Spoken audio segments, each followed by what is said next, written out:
আসসালামু আলাইকুম ওয়া রাহমাতুল্লাহি ওয়া বারাকাতুহু। দেশটি নির্বাচন হলে নতুন পার্লামেন্ট একটা নতুন চমক আসে। কিন্তু চমক কিছুই নেই। মনে হয় যে এই যে বিএনপি সরকারটা এটা প্যারালাইসিস সরকার। তারা তারা এমন এক সংকটে আছে মানে কোথায় যেন তারা আটকায় গেছে। ওই যিনি পশ্চিমবঙ্গের কিছু মিডিয়াতে বলে না, এই সরকার ভারতের সাথে সাইন করে আসছে, ভারতের সাথে চুক্তি করে আসছে। সেটি ইউনিভার্সাল ট্রু। এই যে শিলং মালাউদ্দিন, সে তো একটা পাওয়ারফুল নেতা এবং সুদর্শন ব্যক্তি। বিসিএস ক্যাডার ছিল তার পিছনের ইতিহাস। তবে সেটা কমপ্লিট ওই যে বাংলাদেশে একটা খারাপ বিশ্রী কথা বলে না, যে এই শালার ভূতের কথাবার্তার ধরন, তার মুখ আর তার পাছা এক হয়ে গেছে। এই শিলং মালাউদ্দিনের অবস্থা হয়েছে এই অবস্থা।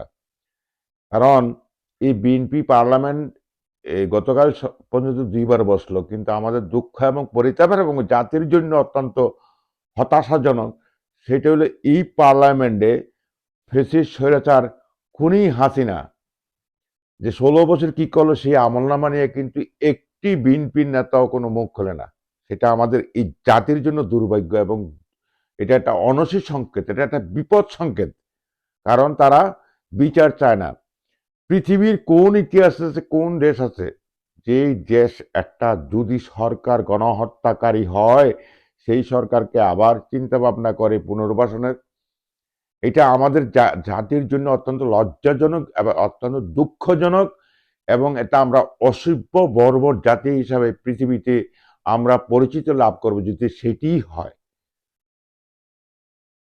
কারণ জার্মানিতেও এই ধরনের ঘটনা হয়েছে, যে আদল্ফ হিটলার ছিল, তার অন্যায়ের জন্য সেই পার্টি তো নিষিদ্ধ হয়েছে, সেখানে কোনো তার নাম তার কোনো কার্যক্রমই সেই দেশে সম্পূর্ণভাবে নিষিদ্ধ এবং আন্তর্জাতিকভাবে নিষিদ্ধ।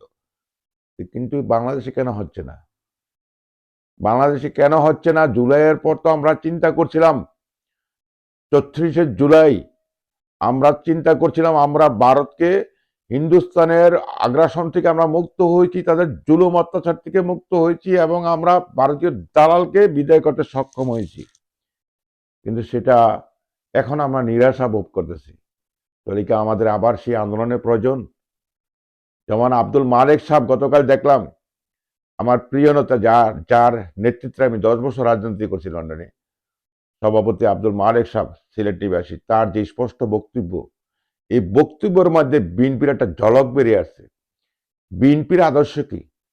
যেই কথাগুলি বলবে সেই হলো বিএনপির নেতা বা কর্মী।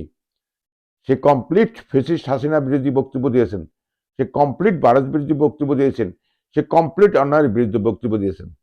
তার বক্তব্যগুলোর জন্য তাকে ধন্যবাদ। তবে মালিক ভাইকে অনেকদিন ধরে মিস করতেছি। আসসালামু আলাইকুম মালিক ভাই, আপনার বক্তব্যের জন্য অশেষ ধন্যবাদ। এবং আপনার বক্তব্যের মাধ্যমে স্পষ্ট ধারণ করতেছে যে আপনি একজন বিএনপি নেতা। আর বাকিগুলা যে আপনার পার্লামেন্টে আছে না, এটি কমপ্লিট ভারতের দালাল। তারা দেশের ইনসাফ চায় না, তারা দেশের পূর্বের ইতিহাস নিয়ে কোনো বিচার ব্যবস্থা করতে চায় না। তারা হইল প্যারালাইজ রোগী।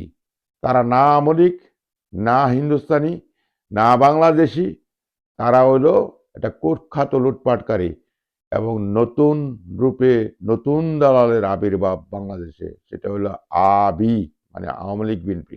বাংলাদেশ জিন্দাবাদ, ইনকলাব জিন্দাবাদ। 15 বছর, এই যে 17 বছর আমাদের প্রিয় নেতা নেতৃত্ব দিয়েছেন মানুষের ভোটাধিকার ফিরিয়ে দেওয়ার জন্য, এবং আজকে আমরা সেই ভোটাধিকার ফিরিয়ে আসতে এর জন্য এই যে ফেসিস্ট মাফিয়া সরকার দেশকে লুট করে দেশের বাইরে অর্থনৈতিকভাবে দেশকে দেউলিয়া করেছে, এর জন্য লিস্ট প্রেসিডেন্টকে ধন্যবাদ দেই।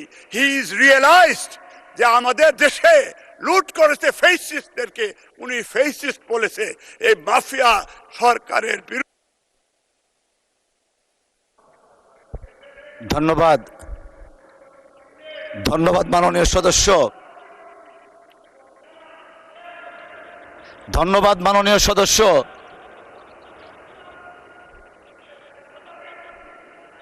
আচ্ছা আচ্ছা আচ্ছা মাননীয় সদস্য একটু থামুন। মাননীয় সদস্য, মাননীয় সদস্য 1 মিনিট আপনাকে বরাদ্দ দেওয়া হচ্ছে, একটু থামুন।